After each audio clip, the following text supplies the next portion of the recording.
Nomination pour vous, Monseigneur. Merci pour la question. C'est un appel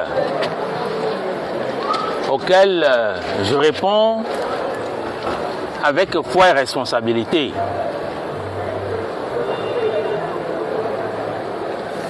Je ressens des sentiments mélangés.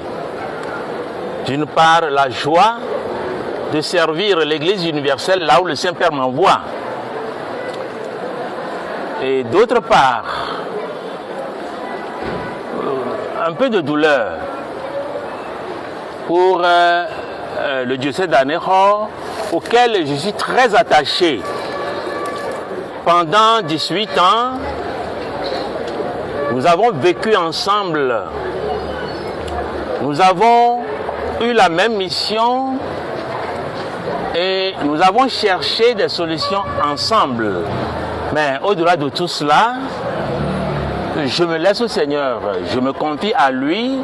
Et si on m'envoie ici, dans l'archidiocèse, cela veut dire qu'il y a une mission à accomplir.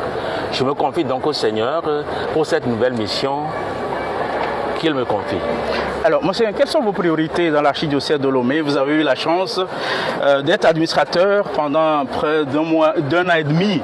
Maintenant, quelles sont vos priorités? Moi, je ne viens pas dans l'archidiocèse avec un programme préétabli. Je suis venu avec une disposition d'écoute. Je suis venu rencontrer un peuple, écouter et chercher à mieux comprendre les réalités pastorales de l'archidiocèse. Alors après ça, bon, nous avons les priorités qui sont les mêmes priorités que les priorités de Jésus lui-même, à savoir annoncer la parole de Dieu, renforcer la communion et encourager les gens à participer au développement de la vie sociale ici dans l'archidiocèse. C'est ensemble que nous allons construire cette église. Oui, Monseigneur, il y a une réticence à votre niveau parce que, étant administrateur, si c'est le cas, pourquoi le Saint-Siège ne vous a pas confirmé immédiatement? On a encore, en griffe, perdu du temps. L'église a sa manière de fonctionner.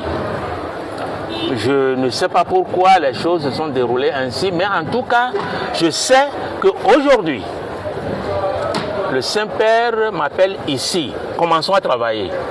Le reste, bon, je ne sais pas ce que c'est. D'ailleurs, j'ai vécu la même chose à Anéro quand j'ai été nommé administrateur diocésain par les prêtres. Donc ça a duré autant. Je suis un peu habitué. Donc Rome a sa façon de fonctionner. Tout à l'heure, à la cérémonie de votre annonce, on a senti une grande émotion en quittant Anéro. C'est comme si vous perdez un trésor. Oui, bien sûr, je perds un trésor. Oui, il a 18 ans. C'est un peuple que je connais bien. Nous avons eu à mener une vie ensemble.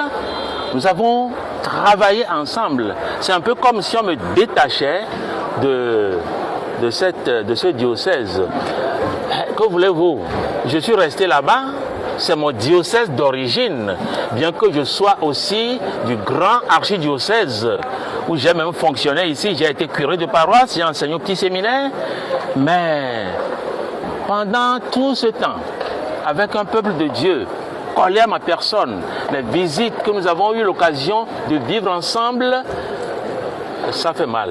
Donc, c'est la raison de mon émotion. Évidemment, si vous continuez à parler d'Anéro, les émotions reviennent, alors venons à Lomé.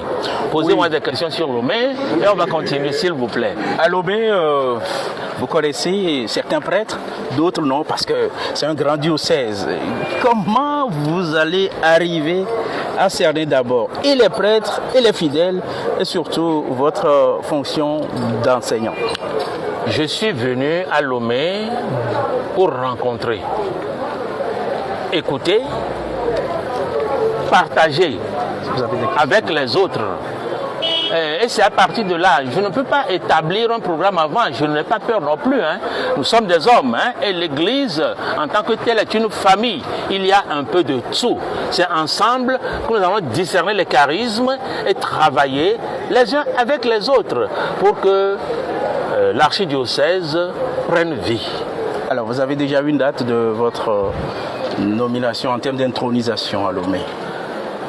L'archidiocèse vous communiquera ultérieurement la date de la prise de possession canonique. Tout à Ça fait. viendra. Oui. Oui. Alors,